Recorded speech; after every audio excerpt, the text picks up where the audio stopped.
I am Anetta Solomon, married a Solomon. I was my maiden name is Benjamin, and my husband has passed away lately, so I'm a widow.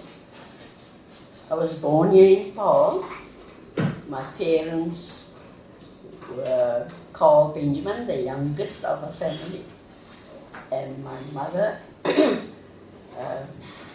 was a Williams from Cape Town, and we had five children. I'm the eldest, and I have two sisters and a brother. My youngest died of leukemia when he was 13 years old. We went to school here in Paarl, but I lived at that stage where things were developing so, and we didn't have for us a high school. So I was sent to Cape Town, and I did my matric at Trafalgar High School and stayed with my cousins there in Walmer State and travelled at Hanover Street up and down at that time. And then I went to Hewitt, did my teacher's course there, took my first post in Worcester, and then I came to Paarl, where I taught most of the time. Got married. Also I have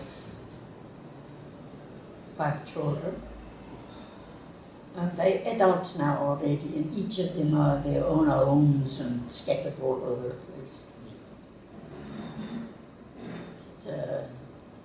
So I believe that you still have your siblings. Who are their names? They're still alive? Well, I'm the eldest, and then 7 years later there's Kathleen, and there's Irene, and Abram. And then the youngest one that has passed away already when he was 13 years old. That's a few years ago already. I can't remember now. He was Ronald. Those days, he died of leukemia. And those days, we had to rush into Groteskeer regularly, you know, because they weren't so advanced with the illness yet. And to the family's mind, we thought they used him as a guinea pig, actually, you know, finding out what was what and so on. But of course he died. The doctor said he'd live 18 months, and it was 18 months after the diagnosis. So we're 4 now, and we live close to one another, quite close to one another, and we always, as you see now, the 3 of us are together again. And so we retired. So where did you work as a teacher? First in Worcester. I was there for 2 years, I think. That was 51, 52. No, I did my matric in 50, training 51, 52, in 53, 54, yes, I was in Worcester. And then I came to Paarl at the high school year, which they had started then. By then they had a high school year. And I taught domestic science, needlework. So, until I got married, and then when my family grew, well, I stopped teaching, but I was recalled, you know, going back to relief now and then. So I didn't stop teaching totally. It's just here towards the end when my lad Lamichi was born. But I said, no, now I don't teach you. That was in 76. 76. So which school did you taught? Yeah, at the high school. At that time, it was the only high school. And now the institute became Paarl High School. And then later on they developed other high schools in the coloured area where most of the people were sent to. So the Eplon Institute was also here in Paarl. Yes, that was the actual teachers' training college at the beginning. But as things developed, the building was later used as a high school. It developed slowly into a high school. Then the Eplon Institute acquired a new building just behind that. And the whole of the old building is today still a high school. So I believe someone in your family was the principal there. Who was it? My father, it's Carl Benjamin, was the principal of what we called at that time the practicing school. The practicing school started as a very small primary school. And those pupils were used by the college, the teachers' training college, to give them practice teaching. So it was, at that time, it was called a practicing school, the Paarl practicing school. You can almost say they were affiliated to the college, part of the college, because the children were regularly used. So in our terms, can one just say that it was sort of more a test of a guinea pig? Some sort where people will be trying to, when they start to train as a teacher, and they do their practice. Their practice, these children under my father's principal, these children were used. Anetta, up to standard 5. Just a handful. I mean, there were, the classes were in from those days, sub 8. Sub 8 to standard 5. And they only had 2 classrooms. So they were grouped together, A, B, and standard 1, I would think. And then 2, 3, and 4. And here's the principal, I suppose, had 5. I don't know exactly, but something like that. And then these children were used. So you can see that there was about 10, 12 of them in a class. So it was easy to just take them and go to the college and have them as children in the class. So they had small classes to teach, but it grew. So during the 50s then there was this thing of the education system was changing.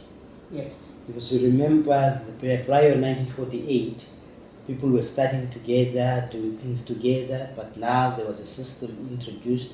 People have different schools and so on. What was the atmosphere in terms of coloured school, African school, and white school at the time? Yeah, the whites were totally separate here on the side of the river. But before we were sent to the other side of the river, our schools were here also. We lived here quite comfortably. We had primary church schools. It's the church. Or the missionary schools. Yes. Each congregation had its own school in the areas, but the Congregational Church in Paarl and Bethesda, and the DRC at Zion Church too. Yeah, in Central Paarl, they had the Congregational at Bethel and Zion. Yeah, what we call the Old Cain was the Muslim school and Holy Trinity. And in Noorderpaarl, they had the English Church Holy Trinity and another DRC school, Emmanuel. Those were the church schools in those days. And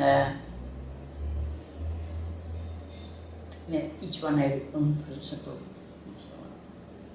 But as things developed, there was another one, what we call the it was also a congregational school. Bethany.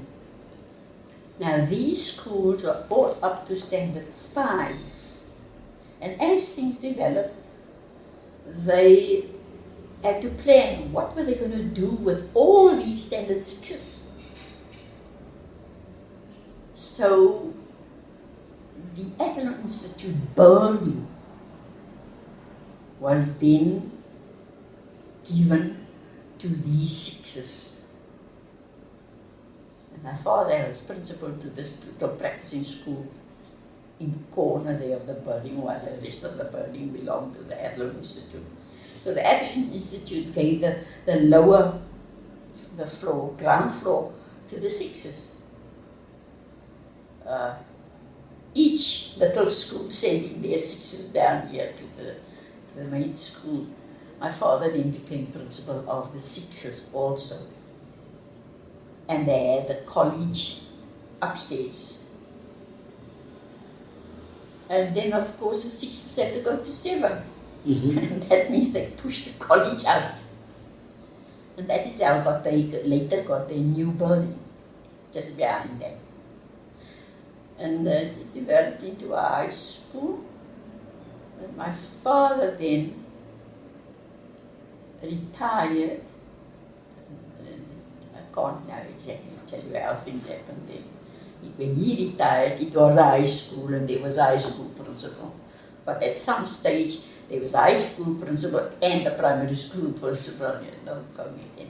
When he retired, there was another one. Mr. Valbrug, I think. Yeah. And Mr. Sampson after that. But they all automatically also became teachers at the high school, as things developed. And the training college was sort of totally just cut off from the high school. There was no practicing school then anymore later on. And they became independent totally as a training college, and of course the high school. So the training college still had its name called Athlone Institute. Institute, yes. Athlone Institute. Separate from the high school. Separate from the high school. Yeah. So when I was growing up, there wasn't this high school. So I was sent to town. And I was sent to town 2 occasions.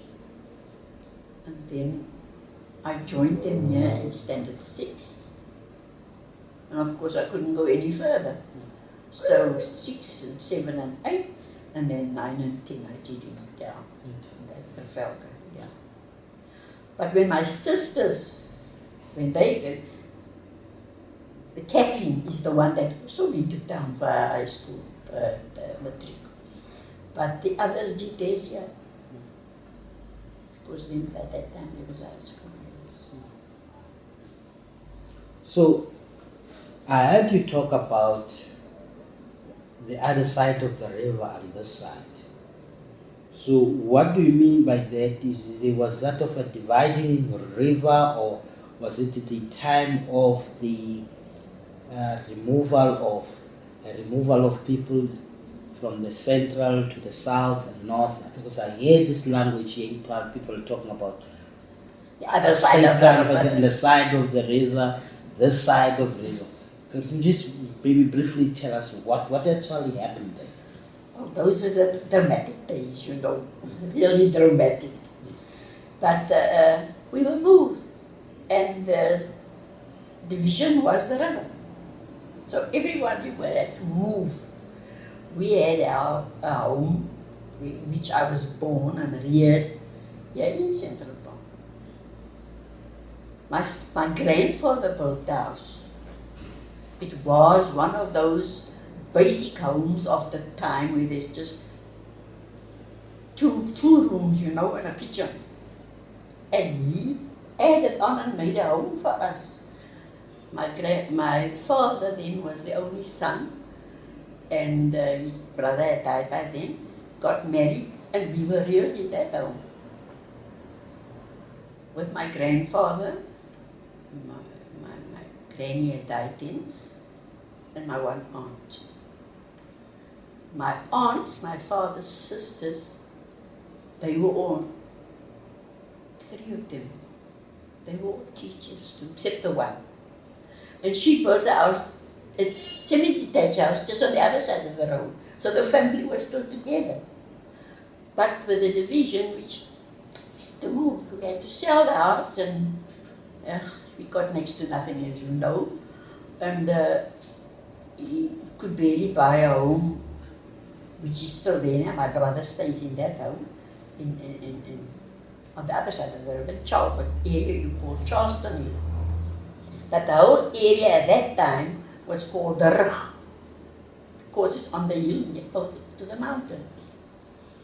And they had the various names for various areas. Is it a place that is known as Achterberg or something? Or Berg? Berg.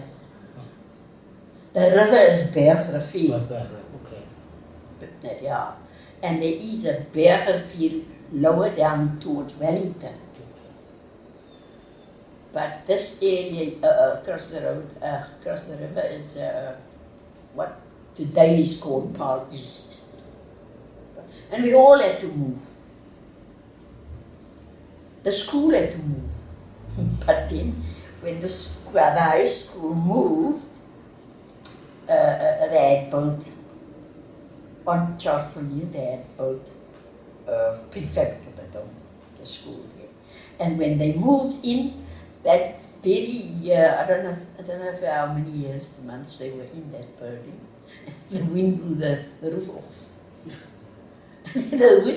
So the children themselves, we just going back to our house school. So they all moved back, living on the other side. We going to our old school, and they're still there.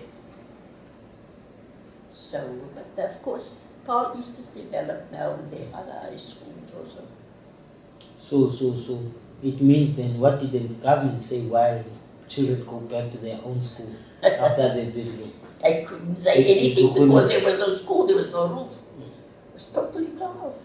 They did repair the school, and there's another school now. Another school there now, Charleston Hill, right? Yeah. But Paarl High School is still where it was and is supposed to be. We stuck to it.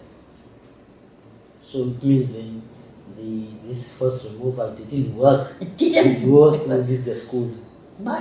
Even though the people were all on the other side, the children had to travel. They came by bus. My children were given pocket money for the bus, but they pocketed the pocket money and they rather walked to school. To school. So did other people move? Everybody had to move.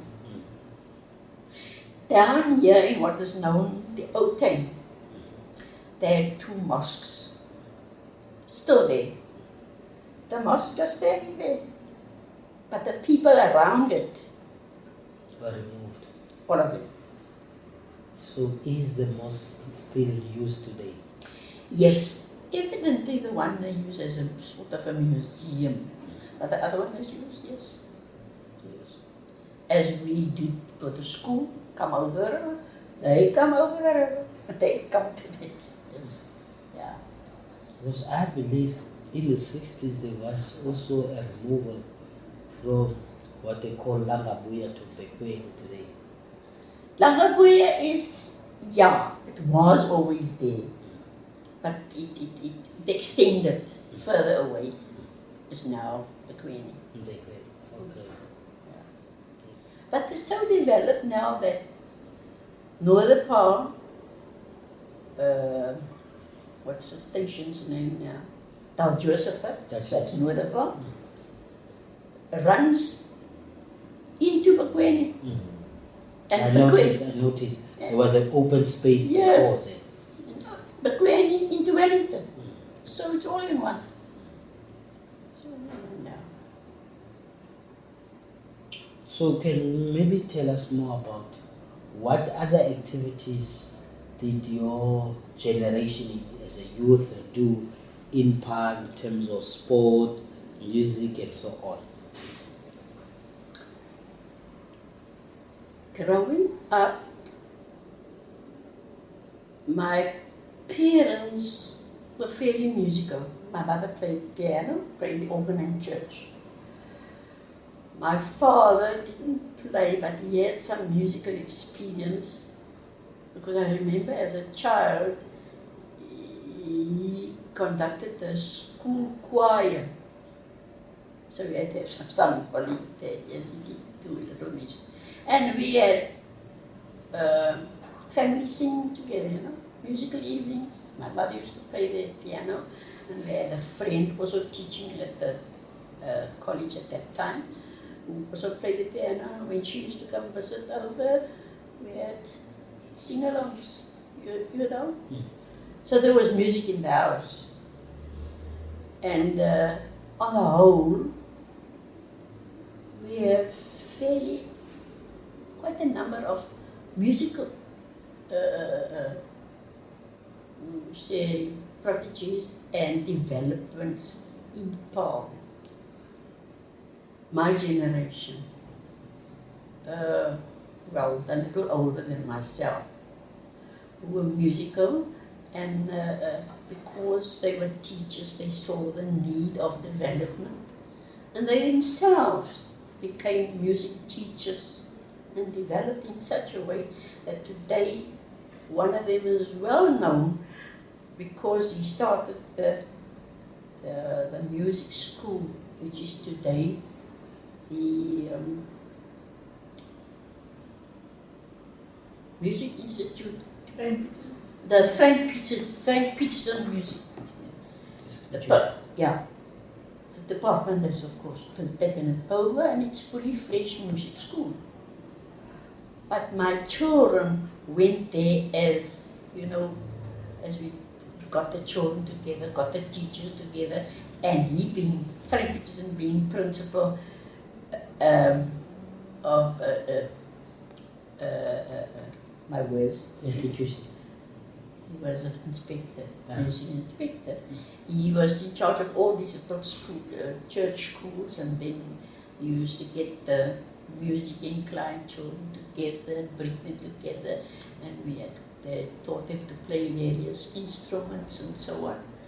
And this developed into, I think the music school is a wonderful little orchestra today, and that is how he is remembered.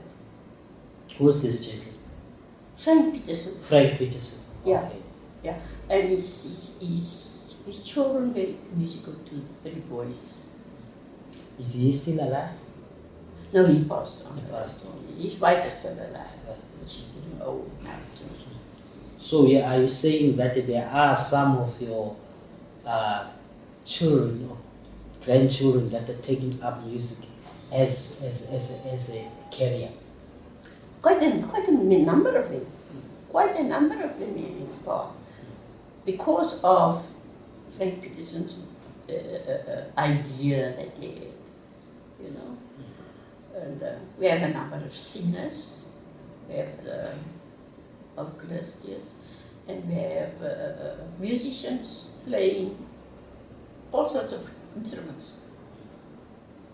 And it's going on. There is the permanent school where the Avalon Institute was.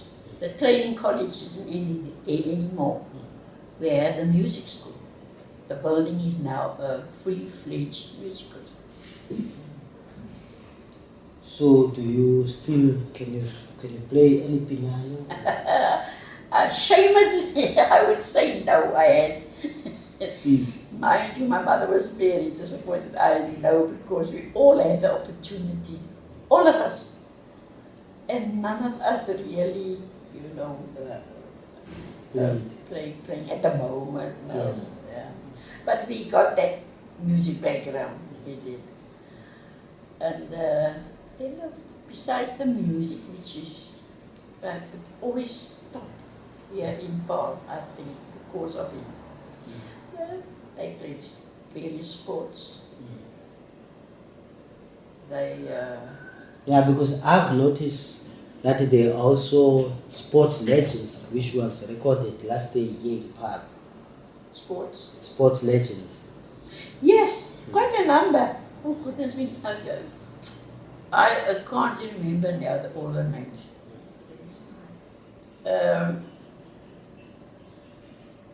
Davy Samai, I hope you heard of him. At that time, very difficult times, he was sent the first coloured person to go over to play tennis at Wilmington.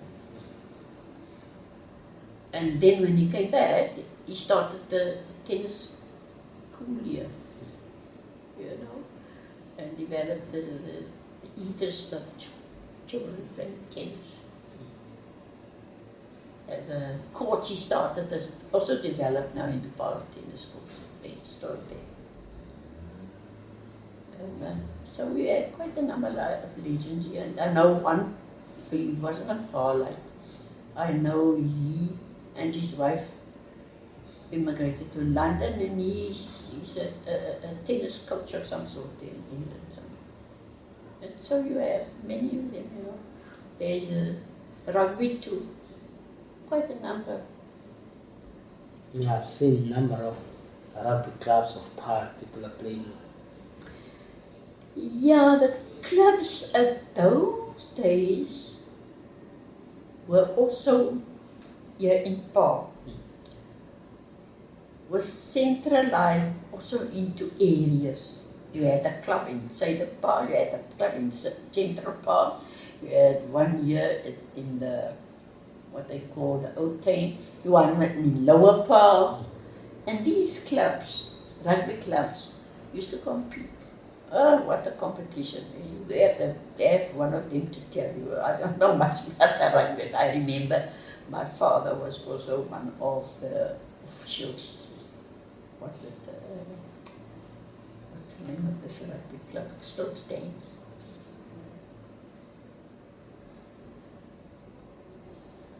Standards. Standards. Yeah, he was an official of Standards. And so there are others too. I can't just name them all. I think my son-in-law knows them all. I just think at the point he's a rugby man too. And of course, because of them, it affected the schools. And I played rugby at school. So quite okay. And because we weren't given a very, very well organized and sophisticated rugby field, they developed one themselves, and they used to call it the kraal, because those days the animals used to feed there. They used to keep the grass short, the cows and the what you call it. From where I don't know, but they used to. And they called it the kraal, and that is where they started playing rugby. That is another story that I can't really add. Today that piece of ground stands empty. They're still trying to decide what they're going to, type of museum or something they're going to put up there. Yeah. Because we, of course, we have now our official rugby field now and stadium there. I believe that you also taught until 1976.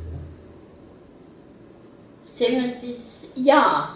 I stopped teaching in 70. But then they always called me back to relieve somebody on holiday, somebody on leave, or somebody sick or so on. So it's not that I sat at home and never taught again. But in 76, when the uprising was, my eldest son too had to reread his matric because of what you call it. And my youngest son was born then. And then I thought, well, I'm in my 40s, I don't see why I must go back to teaching. I have the baby to look after. But then in the 80s, the church school, the Catholic church school, was looking for somebody. And then I used to relieve there, also after the 80s, and then reaching retirement age, and then I said, oh no, now I've had it, then I stopped teaching. And did a little bit of traveling because my children were adults. They were all over the world, going here, there, and everywhere. And of course, they invited me. To see the places. Yes, So, yeah. So with the land restitution, did you ever think of doing land claim wherever you guys have been removed from? Yes, my brother did all that. I said, no, I don't feel like you go. We'll sign it, you just go ahead. So my brother did that. And yes, we did. But because of this, the family now so scattered, many of them passed on, we didn't bother to do that of my aunts. I think we got about 40,000 at that time. So yeah. All right. Maybe from your side, what else would you like maybe to tell us that is what you feel maybe very important that we cannot be remembered? Need to be told for the next generations.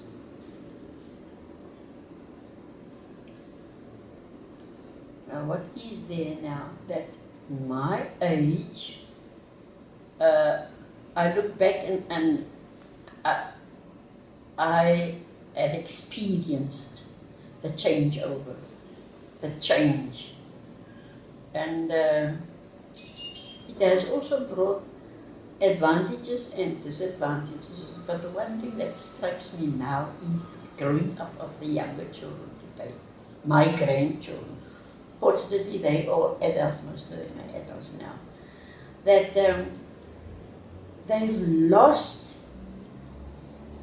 the natural ability to create.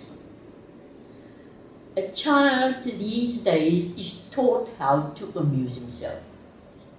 We amused ourselves and we knew how. We didn't have video. We didn't even have a radio at the beginning. So our time was used to be creative. Yeah, and to entertain one another. We knew more of each other, and our entertainment was not only educational, but it was sports-wise too. And I find that the children today, especially with my daughter being here in this, she says, now, Mommy, now, we're teaching the children to do that. I said that we played that, we started it. We as children developed those little games that we played. Today the children don't know it. They're not developing things of their own because they sit like this. They're not using their creative mind that they have because everything is fed by the TV and this new internet that they got now. That's to me is very disappointing, because the youngest two grandchildren of mine I see today, they're so adept in that they know more than I do. I can hardly use my cell phone. And they seem to be aggravated if I ask them a simple question, help me, how do you do, or put this thing on for me, or change that. To them, it's second nature, and you're so old, you don't know. You know? I grew up without it. I just use it because I have to be with it. Somehow you lost, you don't know how to use it, basically, these things. But the children are losing out. They're really losing out. My daughter-in-law sends them out. I think when I was there, they're so far away from me. She sends them outside. It's time to play outside in the fresh air. Put off that, leave that here, go and play. But the playing is things that they have outside ready to play. There's a jungle gym, there's a thing that you can jump up, there's, they're not left there totally alone to find out themselves, how can I amuse myself? That's what the children answer. So here this one comes, Mommy, what is the game that you played? I said, I forgot the games, but we played that in the street. It was untold at that time. We played in the street. After the rain is fall, we make our own little boats, use matchsticks and whatnot. We play in the soup, the water coming down. These children look at you, what you talking about? So that is, and they don't get enough fresh air. Mm. They're always inside with the electronics and the cell phones and so on. Yeah. That's disappointing. That is what they've done. I think they miss out on a lot.